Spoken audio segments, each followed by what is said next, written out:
the 2023 Alfa Romeo Stelvio. As you enter the video, make sure to like and subscribe. This is an SUV that I got to try at the Tail of the Dragon event that I was invited out to, and man, I really tried my best to whip this thing around, and I was able to do that because I had a lot of confidence driving this SUV. More on that a little bit later. But let's go ahead and let's talk about what's new for 2023, what this SUV is, and which trim level I tried out. The model that they had for me was the Veloce trim level. I hope I'm saying that right. And this particular model sits above the TI model. So I guess we should first of all mention the different trim levels here. We have the base model Sprint, which can be had as a rear-wheel drive only model. And then you have the Stelvio TI, which is what I recommend, as you get the all-wheel drive as standard there. And then there's the Veloce that I tried. And then we have a new model for 2023, and that's called the Estrema. And you have the Quadrifoglio that sits at the top, but the Estrema takes a few bits and pieces from the Quadrifoglio performance model, like the limited slip differential and the adaptive dampers. The Estrema gets those things, as well as the 14-speaker Harman Kardon sound system. It also gets that as standard, and 21-inch wheels as standard with the Estrema. I would avoid that, and I would go for either the TI model or the Veloce model that I tested out. But I'll go through more of the options later on after I talk about this drive, so let's get into it. Okay, the model I tested out on the Tail of the Dragon, Veloce with the 21-inch wheels, it was pretty epic to drive. I was not expecting this SUV to handle as well as it did. It genuinely, I'm not even exaggerating, it felt like a true sports car on stilts. And I know that's a cliche that many people like to overuse. This SUV really does feel very confidence inspiring. So let's talk about some of the specs and some of the reasons why it felt so good to drive. We have here a 2-liter turbocharged 4-cylinder engine producing 280 horsepower and 306 pounds-feet of torque, and that's when using premium fuel, of course, which is required. And 0 to 60 around 5.5 seconds. Feels very potent, and it is mated to that ZF 8-speed automatic transmission.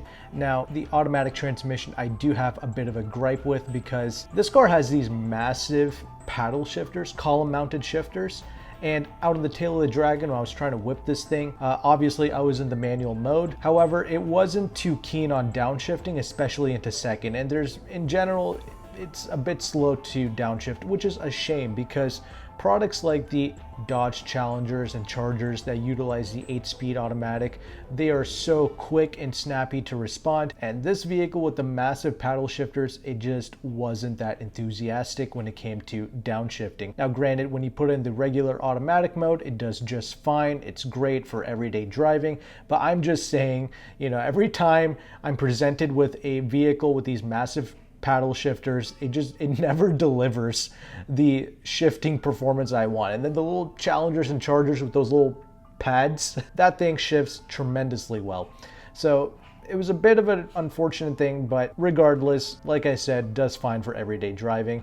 The vehicle is quick. What I like about this engine is it's super smooth, even sounds decent as well. Compared to things like the BMW X3 and the Audi Q5s, this has way more character. I mean, infinitely more character when you drive it, when it comes to the engine, and just in general, the overall ambiance and swagger of its exterior looks as well. So that's the engine and the drivetrain. Very impressive, very quick. It also feels quicker than something like a X3 or a Q5 as well. On paper, they're all about the same, but it just feels quicker. It has like that good sense of speed, if you will, while still being refined. Engine and performance aside, it's the handling that I loved most. So what do we have here? We're working with a double wishbone front suspension and a multi-link or a special Alpha Link design, which is a patented suspension design. Apparently it's a multi-link. That's the general architecture that you need to understand, and it's so well done. I mean, it is a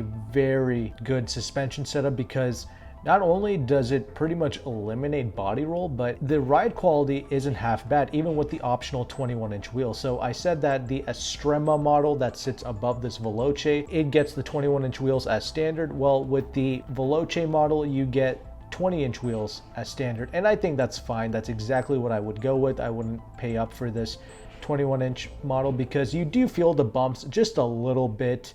It's a communicative ride quality. It's not a fatiguing one and it's not uncomfortable, but it does let you know what's going on. So when you go with the 20-inch wheels, or even better still, when you go with a TI model with the 19-inch wheels as standard, then it'll ride even better. So that's what's really impressive about this. It handles great without beating you up. And that's very impressive, very Porsche-like, if you will. And that's what sets this above the Audi Q5 and the X3s. Those are fine handling SUVs, but this is like one step above that, and it's really on the level of Porsche, if you will. But even unlike the Porsche, this has, again, more character. So that's what I like about this Alfa Romeo. We have really good brakes on this, no issue stopping this SUV. Weighs around 4,000 pounds, not a bad weight figure, and that's with the all-wheel drive, which is, again, what I recommend you getting. The base model Sprint, it can be had with rear-wheel drive, and that's cool, but the all-wheel drive is what you want with an SUV product. Get the Giulia as a rear-wheel drive product, and then get this as the all-wheel drive. Because another thing, I think the all-wheel drive system, the Q4 system that Alfa uses, it's very lightweight, and it sends power in like 0.15 of a second, if you will. So very quick in the way that it transfers power. Coefficient of drag isn't half bad for an SUV. It's at 0.32. Like I mentioned, also pretty refined. It's not too loud of a cabin. And fuel economy is kind of average. It gets 22 in the city, 28 out of the highway. Audi pretty much has some of the best fuel economy in this segment. Very boring, but has very good fuel economy. I don't really mind that. I think 22 city, 28 highway is fine with the all-wheel drive. The overall SUV is about 185 inches long total, so it should be easy to park this in your garage space, no issues. And yeah, out on the tail of the dragon with those crazy twisty roads, I had the utmost confidence in this thing. I was actually pushing this SUV harder than the GR86 sports car. Why? Because when I drove the GR, it was really cold out, and we were on summer tires. And then later on, as we progressed throughout the day, more journalists drove the Stelvio, and it was nice, warmed up, good warm tires, and the temperature warmed up as well. So I just had so much confidence whipping this SUV around, and this is one of the reasons why I don't think the Estrema is necessary with the limited slip differential and the adaptive dampers. I just don't think any of that stuff is necessary. Plus, I would rather have these smaller wheels as well for cheaper tire replacement and for better ride quality as well. So that's my recommendation, and that's my thoughts on driving this SUV as well. So let's go ahead and let's talk about the trim levels next, and then we'll talk about the interior space, and then we can get into the conclusions where I will talk about the best way on purchasing this SUV as well.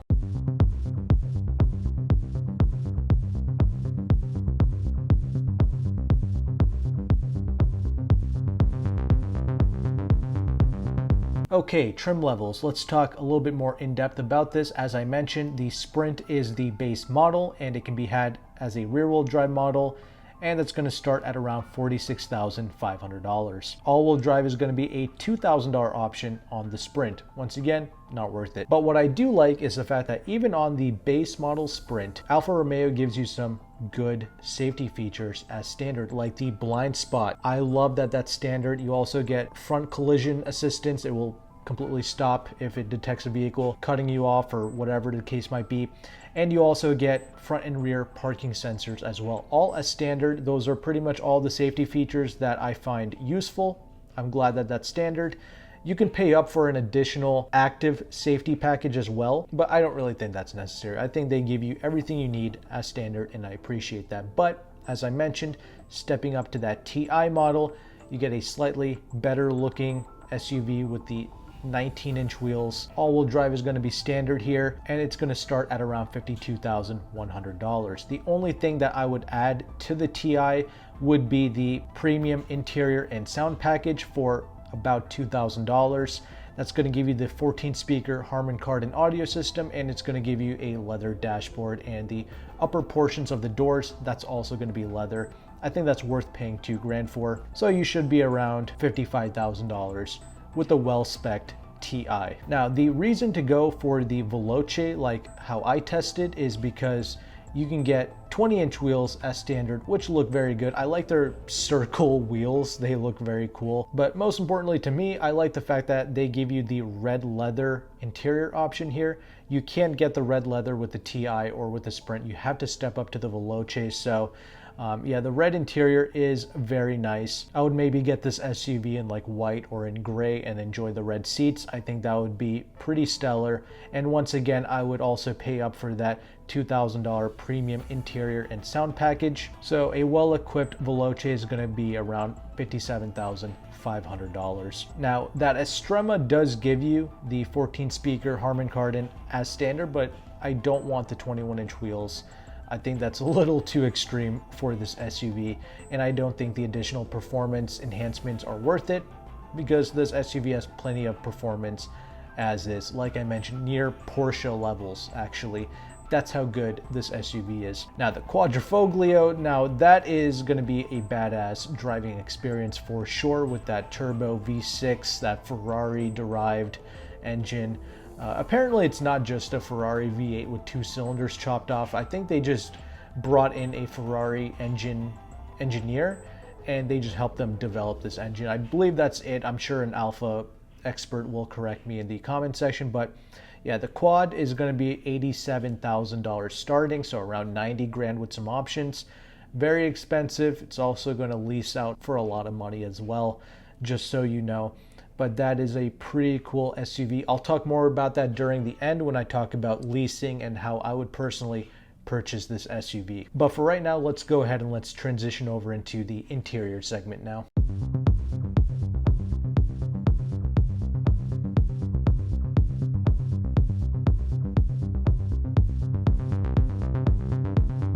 Okay, so I didn't get to spend a whole lot of time with this SUV, but in the brief moments I did spend time with it, I do like the interior space. It actually reminds me of like a Mazda interior. I mean, it has like that Japanese level of ergonomics going on. You have plenty of physical knobs and buttons for the HVAC controls and your heated seat controls. I really like that. I like the simplicity of this interior space. And it doesn't feel half bad either. Granted, this is a brand new car, but it doesn't feel like, you know, a tin can or anything like that. It's not the pinnacle of quality, but it's certainly not bad either.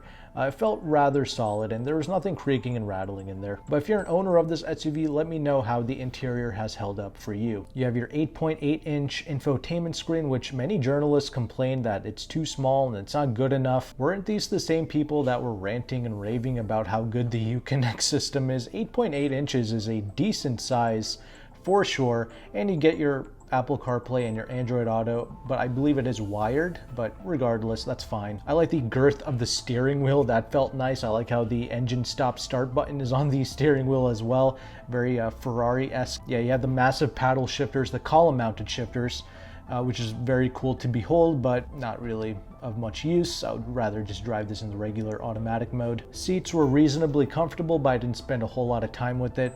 I do know that you do get lumbar support even with the TI model, but I think when you upgrade to the red leather seats of the Veloce, you will get like a 14-way adjustable front seat, just so you know. I believe the TI model gives you a sunroof, so you can enjoy that. But overall, the second con that I have with this vehicle is the lack of interior space. There's not much rear legroom at all for an adult. It's just a more constricted interior space, and that's just not appropriate for a SUV. Even the Audi Q5, which isn't massive, has more space than this. So that's one of the cons here, and that's why I'm like, you know, if I was personally shopping for this, I'd probably just go with like a Giulia sedan, honestly. But I get it. Some people, they like that higher ride height, and it's easier for them to get in and out of an SUV than a sedan. So I do understand that. And of course, the cargo space, the trunk is going to be much larger than a traditional sedan as well. It's not bad. I just thought I would let you know about the lack of interior space. And also, the driving position is fine, but just keep in mind the rear visibility is a bit constricted because there's not much to see out of the rear window, but these side view mirrors do a pretty good job. So because of that, it's still an easy SUV for me to drive. I haven't listened to the Harman Kardon audio system, but if it's anything like the Dodge products, I'm sure it's fine. It should satisfy most people. It's not going to be like the pinnacle of sound quality, but it's still worth getting. I would still pay up that extra $2,000 to get the Harman Kardon. That is my detailed look at the interior space. let's now go ahead and conclude.